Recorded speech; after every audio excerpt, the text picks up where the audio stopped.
Well, Blue Lives Matter, 15th of February, out in front of 7-Eleven, South Mayfield, the South Substation, waiting to speak with Captain Zuniga. Been here about an hour and a half. They tell me he'll be out here shortly after the 1:30 roll call. Now, it should be noted, though, that while they had me waiting for the captain, the desk lady notified a sergeant, who then took upon himself to contact the Assistant City Attorney, James Kopp, who just got off the phone with me. It is not, what's the way for me to put this? That does not strike me as unusual. However, it is offensive to me that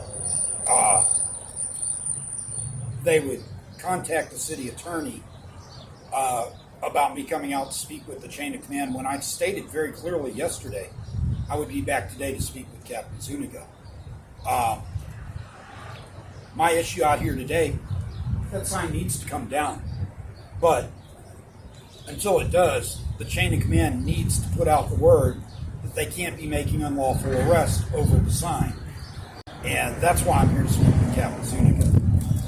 I'm not sure why they feel like they need to contact the city attorney about that, but he assured me that he's going over to the chief of police's office today to make sure that they no longer arrest anyone for this sign, no knives in public lobbies, which is a great reassurance.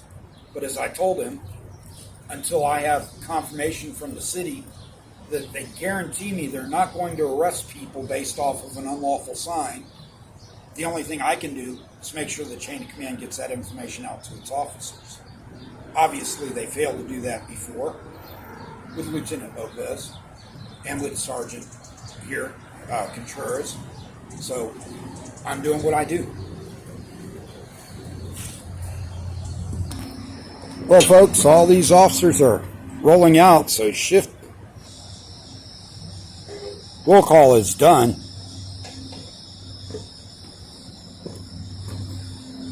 They're all waiting here right at the beginning.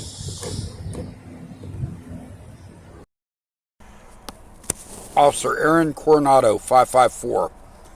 While on patrol, I was dispatched to South Substation to assist Sergeant Contreras, 3079, with an individual under arrest. I arrived on scene and was advised that SB1 was under arrest, and then assigned or assisted Sergeant Contreras in handcuffing SB1. I am SB1. Blue Lives Matter. I was advised by Sergeant Contreras that SB1 walked into the substation and stated that he had a concealed firearm on his person and wants to speak with a supervisor about taking down a sign that is posted inside the substation regarding citizens carrying weapons and firearms inside of the substation. SB1 was then searched, incident to arrest, and a black handgun was removed from his waistband and secured in patrol vehicle for officer safety. SB1's personal property was then placed on the hood of my patrol vehicle, and SB1 was then placed in the back of patrol vehicle. While on scene, SB1 stated that he was at the listed location due to the signs that are posted at the SAPD South Patrol Substation and wanted to speak with the command staff about taking them down. SB1 stated that he carries his handgun on his waistband because he knows he can legally do so inside of the substation, and he has recently gone to several SAPD substations to address the issue. After further investigation, Sergeant Contreras advised me that SB1 was going to be released from the incident after speaking with Lieutenant Lopez, badge 4064. SB1 was then unhandcuffed and advised he was being released and was able to gather his personal property. And again, that's they have body-worn camera footage of this. That is Aaron Coronado 0554's report. Sergeant Contreras, of course, did not file a report. He signed off on this report 4.5 hours after it. Go figure.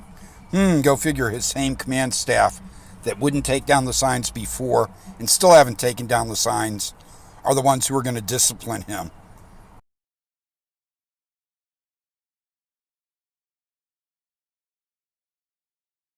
So, how you doing, Lieutenant Guidry, right? How you doing? Good. How's it going, sir? I'm doing good. Is Captain Zuniga coming out? No, he's not here. His car's not back there. I just came in at 1, so I haven't seen him. Okay. Today, when I came in, I told you yesterday I was coming back out to speak with the captain today. I came out. The lady told me he's at lunch. Have a seat, wait. I said, I'm going to go get lunch. I'll be back. I came back. She said, well, he'll be back. I'll let you know when he's back. So I sat down and waited. In the meantime, she contacted a sergeant or somebody. She says it was a sergeant. It doesn't matter. That person felt for some reason that they needed to contact James Cobb, who I'm in contact with all the time. He called me while I was waiting for the captain. Just now or earlier today? About 20 minutes ago. Oh, okay. So I spoke with Mr. Kopp, and he's like, hey, I thought you were going to give me, 2 weeks on that. And I talked to you this morning. I said, well, Mr. Kopp, I'm not out here to get the captain to take down the sign. I'm out here to make sure he understands I need all of his shifts to be aware that they can't make false arrests on this. And he said, oh, okay. So I went back and I talked to the lady, and she said, he'll be out to talk to you after shift change. Now, she could have told me, the captain's gone for the day. He's not going to speak with you. Instead, I've waited for an hour and a half, now going on 2 hours. I appreciate you coming out and speaking with me. But, again, as I told you yesterday, we got a polite, I believe it was polite. I don't believe that I understand Mr. Kopp's concern when he says, someone told me you're waiting in the lobby at the south side. And what's your concern? See, his concern is that I'm going to provoke one of your officers into making another bad arrest. I can understand how he could say, you may provoke an officer to make an arrest. I can't make an officer do something that he shouldn't do to start with. I don't believe what I did on the 13th was provocative in any way whatsoever. I don't believe what I did yesterday was provocative. However, I understand when he calls me, obviously whoever called him was concerned about me being here to speak to the captain. What that feels like to me now is that the lady at the desk said, I'm going to block him from speaking with the captain by telling him he's not here. Wait, here after an hour and a half. Tell him, the captain will speak with you in 30 more minutes. That's how it appears to me. That may not be the intent, but that's certainly how it appears to me. And so, while I don't want to ramble on forever, Lieutenant, you told me you were going to talk to your guys at shift meeting yesterday. I believe you did that. Actually, I went a step beyond. I contacted all the lieutenants. We got 4 lieutenants here. Right. Each of them are in charge of a shift. Okay. So I spreaded that information to all 4 lieutenants, and we will spread that to all 4 shifts. Okay, well, thank you. Thank you for doing that. That's why, again, after I spoke with you, I'm like, that's one shift down. That's why I came out to speak with the captain. You've told me you've done that. At this point, I don't anticipate having a reason to come out here other than I do want to speak with Captain Zuniga personally. But if my coming out here is causing your secretary a concern, or she contacts a sergeant and they go, oh my God, we need to call the city attorney, this guy's here.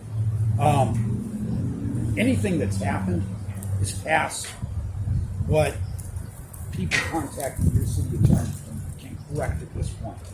He's aware of it. What happened was unfortunate. I'm sure by now you've looked at the body cam footage from that officer, or maybe not. No, not yet. Okay. Did you even speak with that officer? Yes. You talking about Sergeant Contreras? Yeah. Yes, he came in yesterday. And again, for me, I do what I do to educate officers. I'm not out here. Would I like the sign to go away? Of course I would. But I know that's not something that you Technically, you could because it's your substation, but it's not something that you're going to go and do because you're going to get in front of someone above you. The captain could make that decision just like the captains at other substations. Why I would like to speak with him, though, isn't about saying, Captain, please take down the sign. It's about, Captain, if you're not willing to make that decision in the best interest of your officers and the citizens, at least make sure all of your officers know that sign is not enforceable. Please do not have your officers threatening people with arrest or even implying it's an arrest warrant. So you're aware after you spoke with the officer that he also didn't know that you could carry a firearm into the lobby. Did he Right. let That's you why know? you got gun boxes in there. Exactly. That's one of my concerns. That's why I was going to talk to the captain too. I'm like, how is it a man can point to a sign, not read the sign? He didn't comprehend the sign. And when I tried to address that with him, he cut me off rudely. And I said, I don't want to argue with you. We'll go outside. Again, I'm not here to escalate. I'm here to educate. I go outside. And I'm like, right below the sign that you're pointing to are gun lockers. And honestly, when I talk to officers and I say, don't you realize that that's what those lockers are for? And they go, what lockers? I'm like, this is your home. How many times do I hear from police officers, this is our house, this is our home? And I say, it's your home and you don't know why these lockers are here? So, again, I'll ramble. Thank you for coming out to speak with me. Again, it wasn't my intention to speak with you. I am upset. I believe I've been jerked around for 2 hours now. But let me assure you, Captain's not here because I actually need him to sign some paperwork for me. Right. So he's not here right now. I don't know about this morning, but I can tell you as of 1 o'clock I was here. Okay. Just to let you know, while I was on the phone with Mr. Kopp, I told him why I'm here. Because he was like, well, I thought, I talked to you this morning. Give me 2 weeks. And I said, well, I'm not here for the reason we spoke. He did assure me that he's going, Mr. Kopp assured me he's going to speak with the chief of police today. And I told him, I said, I will stop coming out and talk to individual officers as soon as the city of San Antonio tells me. It's all good. Thank you, though. I appreciate it. That's why I've got that case on there. Yeah. Well, I had my joke signs on it yesterday, and it kept getting blown over. I stayed out. I'm sure some of your officers went. There's some lunatic out here. I'm going to go ahead and shut that off anyway.